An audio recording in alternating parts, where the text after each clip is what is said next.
This is the Mobile Home Park Lawyer Podcast with Ferd. If you're looking to generate wealth and passive income in the lucrative world of mobile home parks, you're in the right place. You'll discover solutions to the common legal and operational pitfalls and how to optimize parks to maximize income. Your host is in the trenches. He's a real estate attorney, financial analyst, and mobile home park investor and operator. Now, let's turn it over to Ferd. Welcome back, Mobile Home Park Nation. Ferd here again today with another episode of the Mobile Home Park Lawyer Podcast. Got another great guest today. Our guest is a mobile home park owner and operator. He's out of New York State, but he's also relocating down south. He's got some other ventures, other businesses, successful businessman. I've had the privilege of spending time in the field with him, something that I don't often get to do with some of my colleagues, friends, clients. But in this case, got to spend some time in the field with Gerard. So please welcome to the show, Gerard O'Sullivan. Gerard, thanks for joining us, man. Thanks for having me, man. How are you? Beautiful day in Kansas City. Hot as heck, but we're making it work. So, well, I know you. I obviously know you. We've spent some time together, but for the audience that may not, maybe tell us a little bit more about your background, what you've done in your career, and then also how you got into MHP and your views on that. Sure. Well, thanks for having me. I guess a little bit about myself.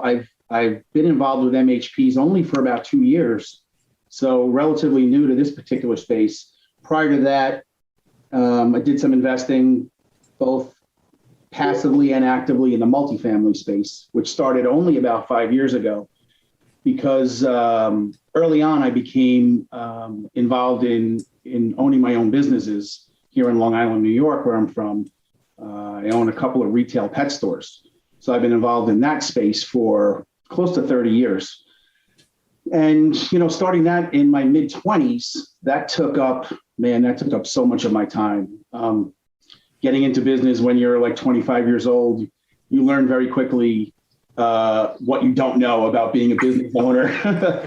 So I guess the biggest thing I didn't know was the amount of commitment, the amount of time and effort it would take to be a business owner. And we started out with one location, 7 days a week. It's a retail operation. So I had about 10, 12 employees, and being an employer, man, that's a task unto itself.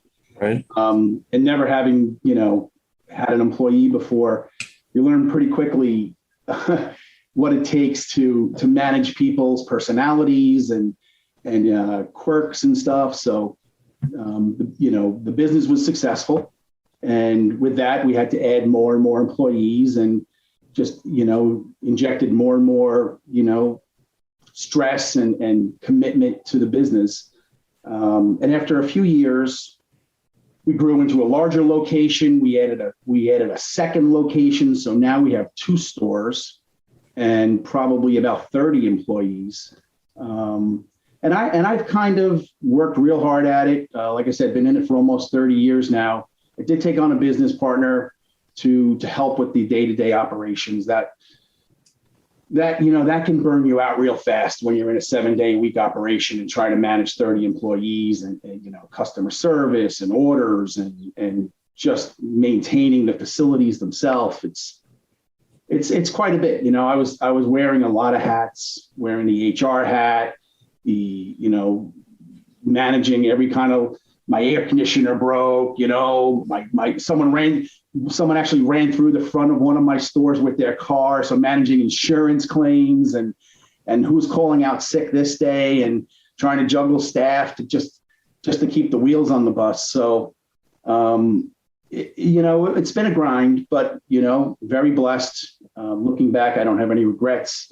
It's been a blessing, because we've been successful, quite honestly. We've been successful. And that is a great thing, because it allowed my wife to stay home and raise my family. I have 3 sons. So we were really fortunate in that regard. And I guess kind of, 20 years in, 25 years in, we did a little bit of stuff in the real estate space. We had a couple of small multifamily homes, like a 2-family home here and a 10-unit home right here in Long Island, which my wife and I, we self-managed that for about 4 or 5 years, the 10-unit. And then I was so busy at work. So a lot of that responsibility fell on my wife, Darlene. And she just got to the point where she couldn't take the phone calls anymore. She's like, I don't want to answer that phone anymore. You talked me into this. My neighbor's too loud. This one's parking in my spot. My refrigerator broke. My toy, the whole story, right? Yeah. So she just got fed up one day and said, I don't want to do it anymore. So we eventually sold it. But what drove us into that was as you get older and you learn more about business, one of the biggest drivers in our maturity was taxes. We were successful in business. And that was great.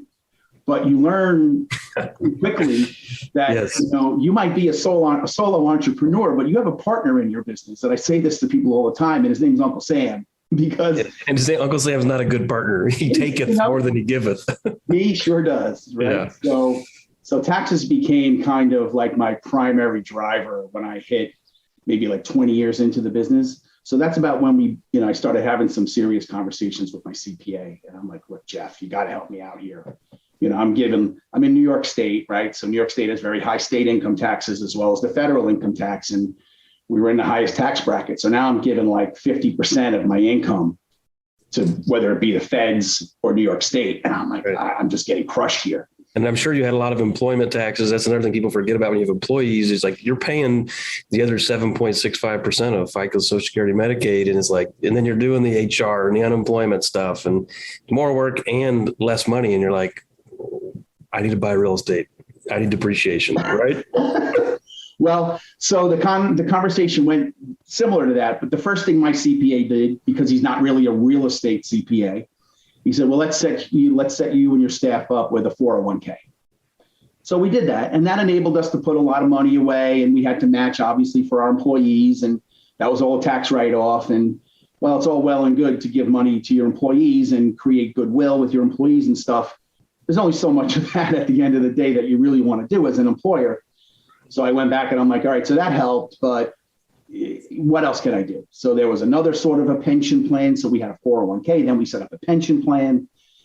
So now I'm putting a ton of money away for myself and my wife, as well as my employees. But I kind of got to the point where I'm like, this really isn't working for me anymore. It's helping, but I don't want to tie up all my investable funds in retirement money because you can't touch that till you're 59 and a half. And I'm still 15 years away from that.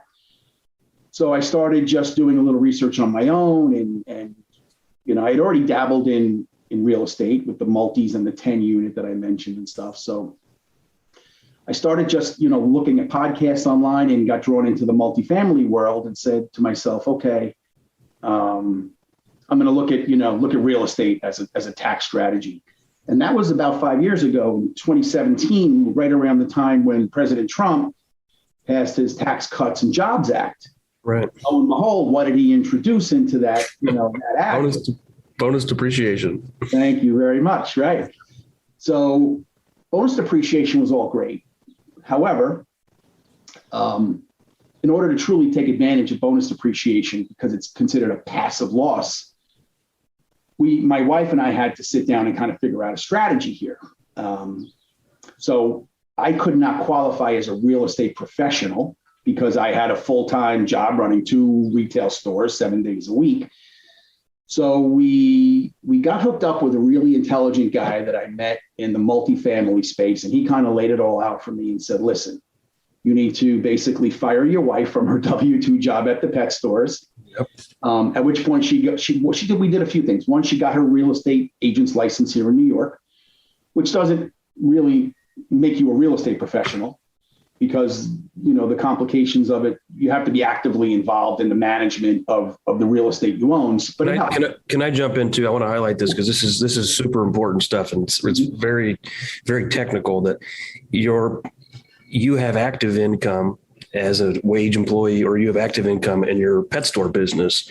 You can take depreciation, even bonus depreciation on real estate. If you invest in one of my mobile home parks, you're an investor, but you're not actively managing my mobile home park. I am. So you're a limited partner and you can only take depreciation losses from your limited real estate on other passive income, which is not your W-2 or your real estate business. So the key is to be deemed a real estate professional, and thereby you're able to take passive losses or active losses, paper depreciation losses, off of active income. So if your wife becomes a real estate professional and loses $1 million in depreciation and you make $1 million as a business owner, as a married filing jointly, you guys had a net income of zero.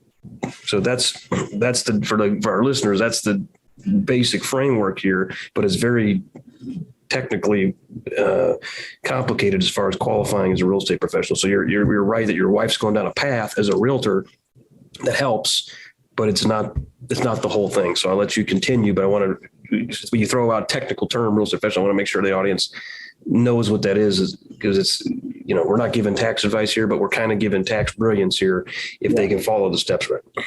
Yeah. And I would advise anybody who's in a situation where they're looking to use depreciation losses in real estate to offset W-2, K-1 investment income, really look into this. This is a really powerful strategy. So 2017, that got implemented. Unfortunately, 2022 is the last year where you can get 100% bonus depreciation because the law kind of sunsets now, but it's still powerful for the next few years because in 2023 it's 80% and then goes down to 60 and whatnot. So it's still a really strong strategy. But like you said, Ferd, you really need to look into the requirements to qualify as a real estate pro. But if you can kind of check all those boxes, and you have to keep a log of all your hours, and if the IRS ever wants to do an audit or an examination, you need to show the log, and you need to have some good backup to show that you're actively involved in the management. And that doesn't, that's not necessarily an easy thing. You can't just say, I went to a real estate seminar one weekend, or I talked to my property manager. I've been advised that those things don't really qualify. Like you need to be like in the trenches, making decisions, talking to contractors, making arrangements to have work done at your properties, your parks, wherever it may be.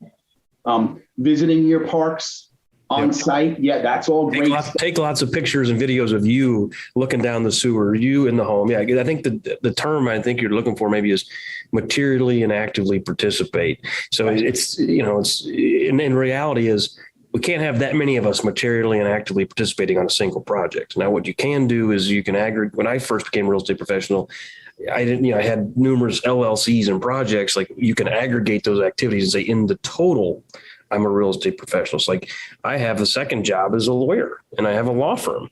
I have to monitor and I make sure that 51% of my time is as a real estate professional and 49 or less is as a lawyer. Mm-hmm. And I don't take a salary or W-2 from the law firm. I own the law firm. I have other employees, but I'm a real estate professional who happens to have a side hustle is practicing law. The depreciation over here eliminates the taxable income over here if I do it right. And I watch it like you because it's a big deal. Mm-hmm. Every year my income is zero. Mm-hmm. Now at some point, if you sell property, you have depreciation recapture, which is 25% irrespective of your tax rate. And then you have long-term capital gain, which is 20%. If you're in a certain income threshold, 20 is the highest. And then there's a 3.8% Obamacare tax. But if you're a real estate professional, you get out of that too. So it's like, not to get too political, but the Trump tax cuts help neuter the Obamacare taxes. Win-win. And it's been a really great thing for my wife and I. We've utilized this strategy now for a couple of years and plan on continuing to utilize this strategy because, look, I mean, I learned a lot when I started reading about taxes and stuff, and there's some really good books out there. And what I learned is that the tax code created by the IRS is there to incentivize citizens in this country to partake in certain industries, right? And one of the things they want investors like me and you doing is investing in real estate. Why? Because we're providing housing for American citizens. Right. Same thing with like gas and oil, right? They encourage investment in gas and oil because they don't want us being dependent on foreign energy.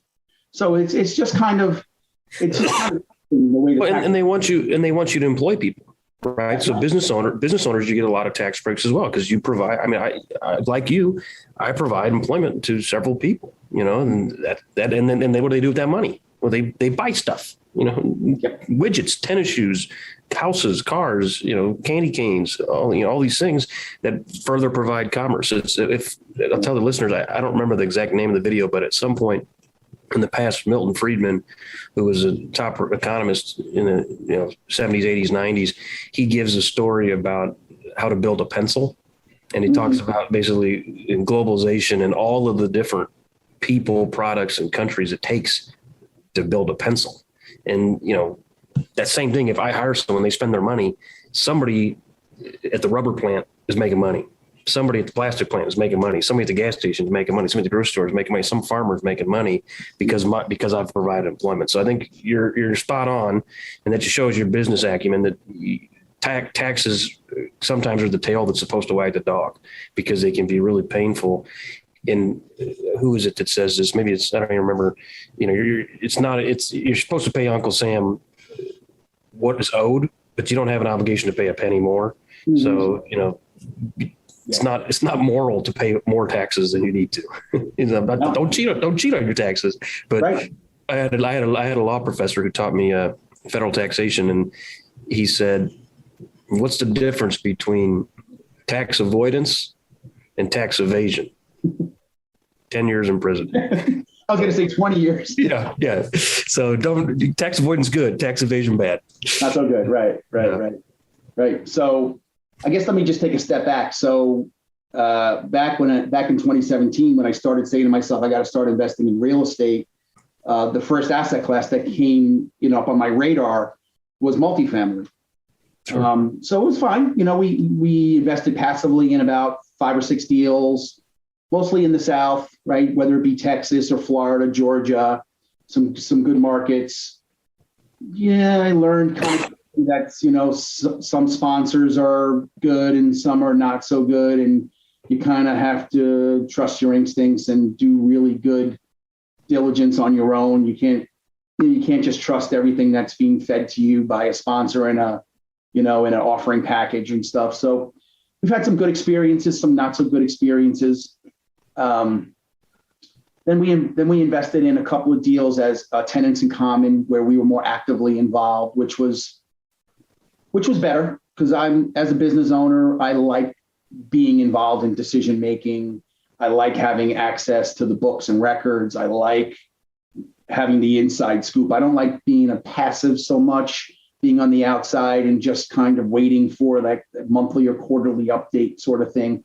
So that's beside the point. After a couple of years of being in the multifamily space and getting some negative K1s, I was like, oh, this is great. This is exactly what I'm looking for, right? I can now write off whether a couple of $100,000 or whatnot, depending on the size of the investment and the bonus depreciation. And if you want to talk about cost segregation, I'll let you go down that path. But I learned after being in the multifamily space that while the depreciation on multifamily assets is good, the depreciation on mobile home parks is even better. Absolutely. So that kind of opened my eyes. And now I'm saying to myself, Let me jump in on that. You mentioned cost segregation. So cost segregation is a study. You hire a CPA/engineering firm to basically evaluate the components that you bought, and you cannot depreciate land. Commercial buildings are depreciated on 39 years, residential buildings are 27 and a half years, other property, 3, 5, 7, 15 years. Anything 15 years or life that is real property can be bonus depreciated at 100% on day one. The value of mobile home parks is you got a lot of common area, parking, roads, signage, sometimes utility lines that are servicing tenant-owned homes. Those things have a higher percentage of the purchase price than, say, the building or, in apartments, mostly the building and the land. So as a result, you can depreciate a mobile home park generally 30 to 75% of the purchase price, depending on the components, at day one, whereas an apartment, it's probably 20 to 45%. So you get almost double the depreciation for the same $100 or $1 million spent. These studies cost anywhere from $5,000 to $10,000. I've got an episode with Yona Weiss, who's done a lot of our cost segregation studies at Madison Specs. So those guys are good, but there's lots of qualified players out there to do it. But to jump back in, cost seg is great. And its utility will be less in the coming years because of the sunsetting timeline of the Trump tax cuts. But it still has some utility for sure.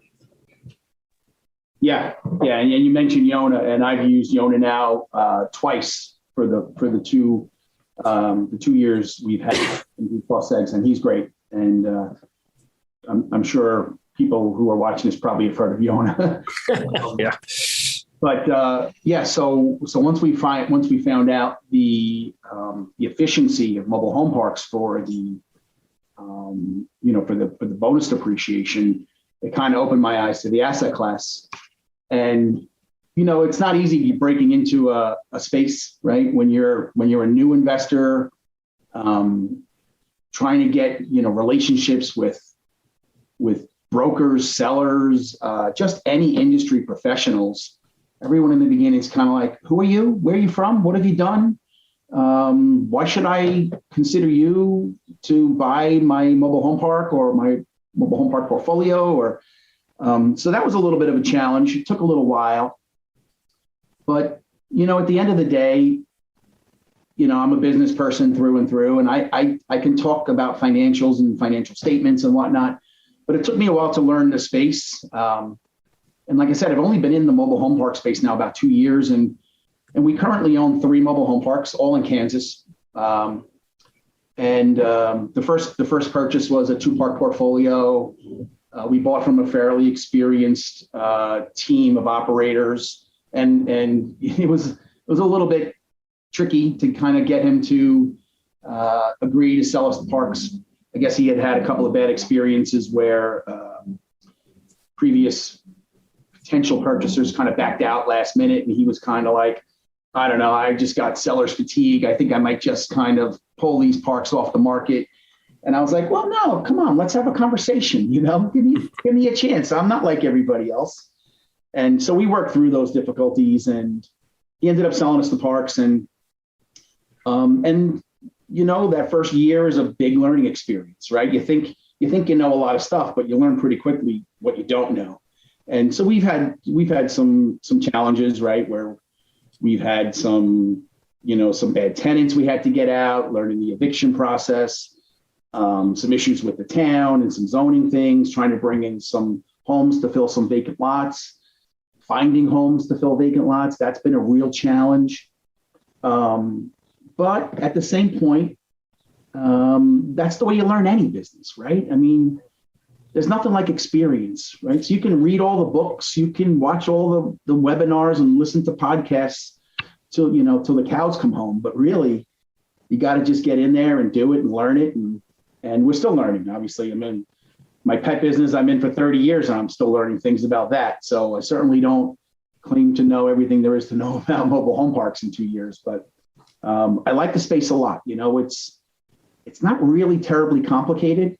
There are certain things that kind of jump up and just kind of grab you because, like, man, I never saw that one coming. But yeah, at the end of the day, it's not really too complicated. You're dealing with people, the residents I'm talking about now, and you have to kind of approach it with a real humanistic approach. I think, like some we're talking about affordable housing here, right?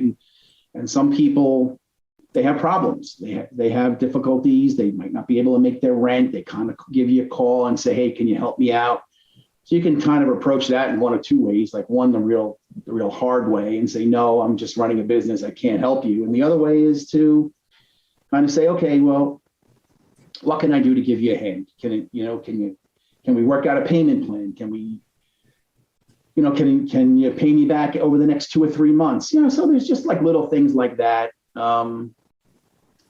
What else? I mean, there's just so many different things. And tell me about your experience with your most recent purchase where you've got private utilities. That's something that a lot of people know. There's obviously one of the more complicated things in the business, I think, is water. water and sewer. Most of the time sewer is city sewer, so it's not as complicated. Water, if you're sub-metering, it's complicated from a regulatory standpoint, from a billing standpoint, getting the team to transition, getting customers used to paying for something that was free. In your most recent purchase, you had a lagoon and a treatment plant. So there's a professional operator that's obviously crucial to that from a testing perspective. But has that been a learning curve, or is it kind of the system that was in place already just kind of been rolling with the punches? Yeah. So obviously, you know this park well because this is when we spent some time together. So far, we've been really fortunate that we haven't had any kind of issues with it. But as we got on site that day to kind of look at this, I think we learned a lot. One of your former guests, Phil Merrill, joined us that day. Yep. And Phil was great to have on site to talk about the lagoon and the treatment plant. But basically, this park started off with just a lagoon. And, you know, by all rights, everybody says lagoons. Don't buy a park with lagoons, right? They kind of try to scare you away from it. But then at some point, the previous owners, they installed a treatment plant in front of the lagoon, right? So the water basically goes down the sewer lines, through the treatment plant, out the other end of the treatment plant, into the lagoon, and then out the back of the lagoon into the creek where the water just kind of discharges. And what we learned is that we're in Kansas now, so the state of Kansas has regulatory agencies, and we have to have an operator in there on a weekly basis, basically taking water samples, sending those water samples off to the state for readings. And they watch those readings very carefully. I think some of the things that we learned that day, that they look out for things like nitrites, ammonia, phosphorus levels. And so far we've been lucky that we haven't had any issues, but we've only owned this particular park for about 6 months. But on an ongoing basis, we're paying the operator about $1,000 a month to kind of do his thing every month without fail. And then we're also paying another, I want to say $200 to $300 a month just for the testing. The water testing goes off to a lab.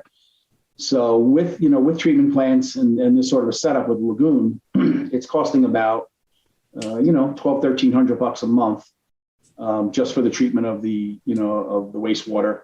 And then obviously there's some additional electric expense to run the treatment plant.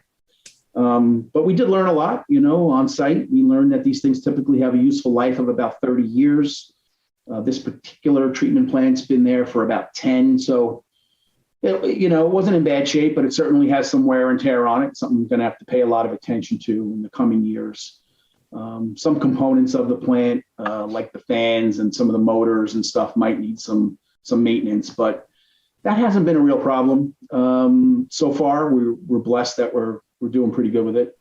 Another issue with that particular park was when we got on site, we noticed one of the things that we didn't see from the marketing materials were the roads. The roads at that particular park were in really rough shape. Right. And I haven't done anything with them yet, just because the winter's, been ongoing and whatnot. Not to mention that, I've gotten some bids to work on the roads, and just with the price of everything right now, the cost of asphalt is through the roof, and right. Shortages and everything else like we're dealing with in this country with, supply chain issues and stuff. I'm kind of thinking right now, do I just try to get through the next few months to see where prices kind of shake out, right? Inflation's crazy. It's affecting every part of everything we all do each and every day of our lives. I don't want to be going in there fixing roads at the point where it's at like the top of the price cycle, right? So I might just try to get through the next 6 months or so and just see how things go. But that, those roads in that park, we got bids anywhere from like $400K to $700K to completely, grind up the roads that were there and just put down a new asphalt set of roads. And it's 103 pad park. So it's a good sized park. Not a monster, but certainly not a little park by any stretch. So that's something we're going to be tackling in the next couple of months. But same business plan with that park. Just try to bring in some homes. We walked the park that day. You and I looked at all the vacant lots. You were giving me some good feedback on the type of homes that could go on each particular lot. So that was helpful. And we're now talking with a few factories in Kansas now as far as bringing in some brand new homes, because it's been almost impossible to find used homes. It's a tough market, definitely a tough market for used homes. I mean, it's a tough market for new homes too. I mean, new homes, the prices have gone up so much. I've got a couple parts where I'm like, I'm going to lose $15,000 a pop to sell those. And it's like, obviously you get the occupancy. So it's worth more than $15,000 for the occupied pad versus the vacant pad. But my incentive to find used homes is stronger and stronger and stronger right now. But it's not just me, right? It's you, it's everybody. So the pressure is definitely cooking on the used home market. We've been able to find some, and got a couple guys looking for them for me. And one wholesaler sent us several of them. So he's out there finding them. But I talked to a client this morning that said he was asking about my anti-poaching sign that I referenced in some of the podcast. And he said he's had 5 or 6 homes get poached recently. So like, put the sign in the front and get this lease provision in there, and it's going to help. And it's not bulletproof, but it can save the day, because that's what unfortunately what's happening is poaching is on the rise, because finding homes out in the country is a problem. We just found a double wide out. It's actually near you. It's at your park. This one's in Lawrence, Kansas. It's out into the country, but now I got to find a guy to transport it. First guy took it apart. I got 2 halves sitting there, and I can't get somebody to hook it up and haul it right now, because the guy, my installer, one of my guys, dropped a home on his foot. Oh. Smashed every bone from the ankle down, and it's his clutch foot, so he can't drive. So he's like, sorry, I can't get these done for you. I was kind of I had like 12 in the queue for him. And I'm like, crap. So now I own like 12 used homes that are elsewhere. And I'm scrambling, trying to get other drivers. And some of them, I got some other drivers, but they won't cross state lines. I'm taking this from Kansas to Missouri, and I got another guy in Illinois, Missouri. It's just become kind of another challenge, in today's environment. Is there's a lot more guys like you who are successful businessmen who have money looking to enter the space than there are the service providers that guys like me and now guys like you need to source homes, transport homes, install homes, manage communities. Yeah. So like there's this economics, supply and demand are out of whack because there's so many new owners, but there's not so many new install crews. Yeah. And the cost of it has just gone up. In the 1 year that I've been involved now, like a year ago, to move a home from, an hour away from Wichita to like northern Kansas or outside Kansas City was like, okay, move it and install it like $6,000, right? Now they're up to like $9,000. It's gone up like that much in a year. And I think it's because of like you're talking about, the demand for their services. There's just not enough guys doing it. Yeah. I mean, I talked to one mover the other day, and I got 100-day lead time if it doesn't rain. Yeah. I'm like, oh, great. Let me just put me on the list. Yeah. Yeah. Yeah. So the alternative to the used homes is going the new route. So I'm talking with Champion Builders down in southern Kansas. And, I was talking to a gal there the other day, and she actually was saying that the lead times now, like if I order some homes now, I could do an order of say 10 homes, which is about what I'm looking to do. And she might be able to have them in my park by like September, October. I'm like, that's not so bad. I was here in like 9-12 months, Yes. It depends on which plants you get. And then what they've done is they've started stripping some down where they don't have like, hey, we don't have appliances. We're shipping without appliances. We'll give you a credit. Okay. Well, okay, great. Well, now I got to go find an appliance. And that's hard, and I've bought a lot from this one True plant, and they changed the name, the Victory Plus, to, I think, the Celebration. And I was like, what's the difference? It says it's the same size. It's like, well, we couldn't find the joist or the eaves or something in this length. So it's like 2 inches shorter. So it's basically the exact same. It's still a 16 by 76, but it's 2 inches shorter. We couldn't call it the same thing because it's not the same house, but they're like trying to get materials. I talked to Sean at Adventure when I was at the MHI conference, and he said, he was on a panel that Adventures is smaller. They only have one plant. They're like, we're going down to Home Depot to pick up OSB because we can't get it from the factory. Where Champion, Clayton are big enough, they can get some supplies. But Byron, who's head of Champion, made the comment that, I don't remember the number, but something like we shipped 1/4 of the homes that we could have the last year. If we shipped 100,000 last year, we could have sold 400,000, but we couldn't get the parts. And no wonder they're pushing the price. They got to make more margin if they're doing 25% of the volume, but then I can't really absorb 15,000 price increases. Yeah.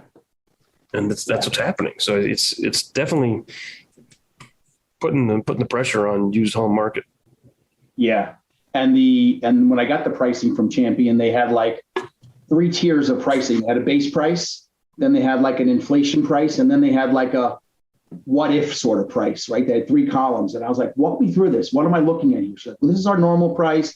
This is where we have to be now because of the supply chain and other issues. And then between the time you place your order and the time that we can deliver it, like 5 months from now, if there's another price increase, we might potentially have to charge you that.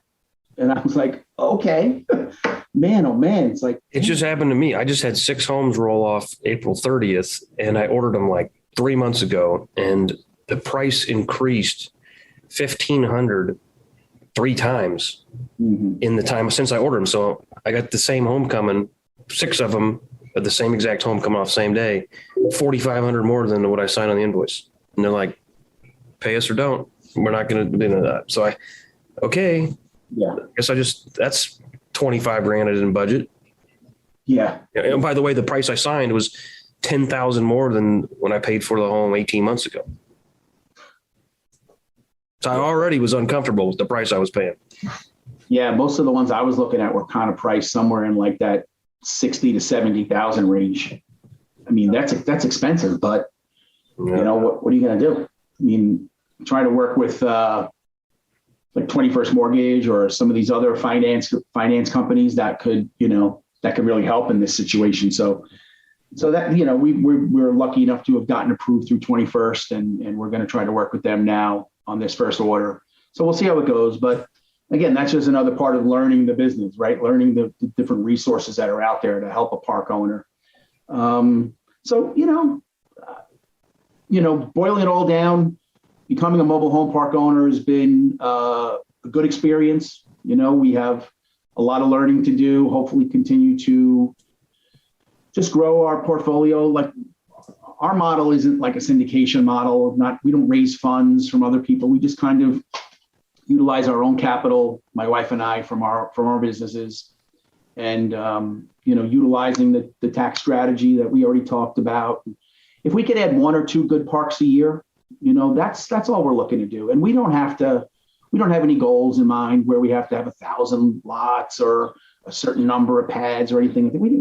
We don't have that. We just want to, buy a couple of good assets, hold them for the next 10 years at least, just kind of, keep the parks in good shape, do regular lot rents, do some infill where we can, raise revenue, raise the NOI, obviously, in value, and possibly refi down the road and just keep reinvesting in it. Because like I mentioned earlier, I have 3 sons, all are in college now.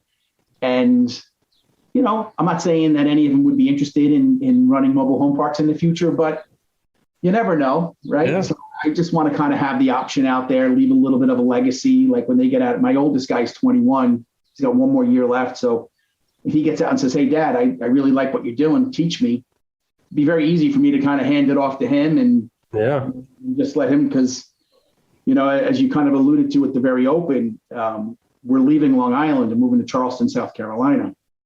So one of the important things that I realized not too long ago, and you and I kind of had a conversation about this in the car the morning we were heading to Topeka, was about, the kind of striking that good balance between work and family, right? Yeah.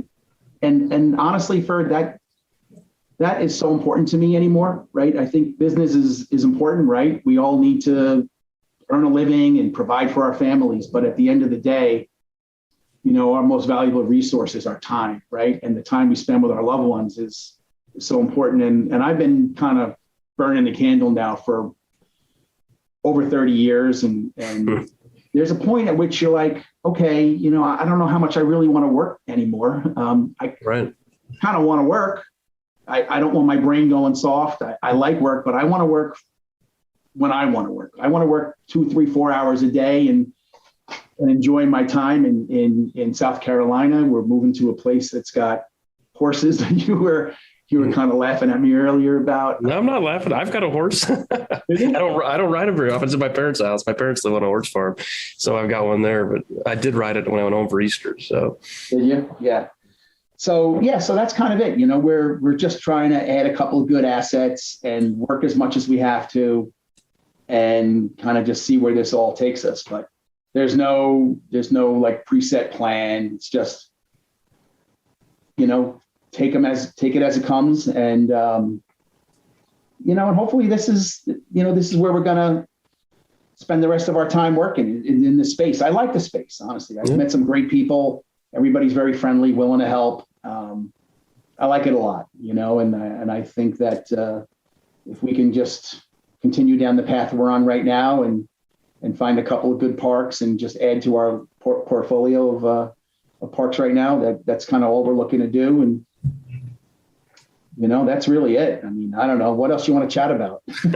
No, there's lots of good stuff. I think this is great. I mean, you wrap it all up there with, focus. Business is important, but focus on family and balance your time. I mean, you've been successful in business. You show that you can take those skills and the strategies and merge them into the MHP business. MHP business is a new animal for everybody. They don't teach you this stuff, right? I mean, they didn't cover this when I was going through school. It's a on the job, learn as you go, and try to bring your past life with you and try to get smarter all the time. And I think you guys are doing a good job at that. And obviously tax strategy is one I'm a big fan of overall. And I think it's a good time to be in the business, and there's lots of good years ahead. I hope. We'll see. I mean, it's hard to get good parks right now, right? Prices are expensive. Prices are very expensive, but like everything, it's cyclical, right? Because everything is cyclical. So we'll see. I mean, this crazy interest rate environment, it's going to have some sort of impact on the mobile home park market now going forward. We'll have to see how things go. Financing's been challenging. Cap rates have compressed so much now. All of a sudden, everyone's used to like 4 and 5 caps, and now with rates in the mid 5s almost, it's like, wow, what do we do now? How do we pivot? I'm interested to see how that works. I feel like this happened in retail when COVID hit. I was looking to buy some retail, and I was like, sellers had this price in their mind, but then COVID happens. I'm like, well, obviously, if I'm buying retail, it's riskier. My bank says it's riskier. I need more down payment. The tenant's shakier. I need to pay less. So you need to come down. But the seller's like, no, I was told by a broker it's worth this. So there's this gap. And MHP is kind of like that right now, where MHP's been so hot. The values are up, but 70% of the capital stack is debt. If it's up 4.5% to 4.95%, that's 10% increase on the 70% of the capital stack. I can't pay as much as I could have 6 months ago. So it will be interesting. I do think there's a window of time here where there's enough dry powder on the sidelines, or there's enough people who already exited properties at the high value that have 1031 needs, that I think the cap rates will stay low in the short run. I think 6-12 months from now, they probably got to go up at some point if interest rates keep going up. But we'll see. Yeah. You had mentioned the whole exiting of properties, right? So this year alone, I think we're exiting 4 of our multifamily earlier investments because the tailwinds in the multifamily market, especially in like Dallas and Atlanta and Jacksonville, Florida, where we're exiting our properties, all these sponsors are like, now's a great time to get out, which is great. I mean, we get our capital back, we get a good return on our money, but like you mentioned, we have bonus depreciation recapture and cap gains, and I'm looking for something to help me offset all that. Right. I mean, you can afford to overpay on the next purchase by 15% because you're about to get hit 25% tax. So, and then if not you, somebody else. So that's where I think that it's still going to fuel low prices. Guys that are doing it after, like if I'm looking to buy something with after tax dollars, I don't have the same motivation with you that's pre-tax and a 1031. You're supposed to pay more than me. Well, and if you're doing that and I'm using after tax dollars, I'm going to be missing out on the next couple of deals. And that's just, the nature of the beast. Yep. a lot of smart people out there navigating same tax code. Yep. And capital placement issues. Yep. Yeah. So that's kind of where I find myself today, looking at a lot of deals, and hopefully we'll get some in the pot, but I'm sure we will. So we'll see. We'll stay positive, and I'm trying to add something, like I said, before the end of the year. So that's kind of where we're at. All right, Gerard. Well, this is great stuff. Appreciate you coming on. Appreciate your insights. Nice to connect with you again and get some time to chat. Where can people find you or reach out to you if they want to after the show? If anybody wants to give me a call, my cell is 516-445-2947. We also have a website. So the name of my company is called Spindrift Capital Partners. So you can reach me on my at my website at www.spindriftcapitalpartners or gerard@spindriftcapitalpartners.com. All right. Happy to talk. If anyone has any questions about anything we chatted about, please feel free to reach out. All right. Thanks, Gerard. Appreciate it. Thanks, Ferd. Talk to you soon, bud. All right. Bye now. You've been listening to the Mobile Home Park Lawyer Podcast with Ferd Neiman. Ready to learn more? Go to www.themobilehomelawyer.com for free resources and materials to help you succeed. If you love the podcast, go to Apple Podcasts, give us your review, and subscribe today. Thank you for listening. Neither the Supreme Court of Missouri nor the Missouri Bar reviews nor approves certifying organizations or specialist designations. The choice of a lawyer is an important decision and should not be based solely upon advertisements.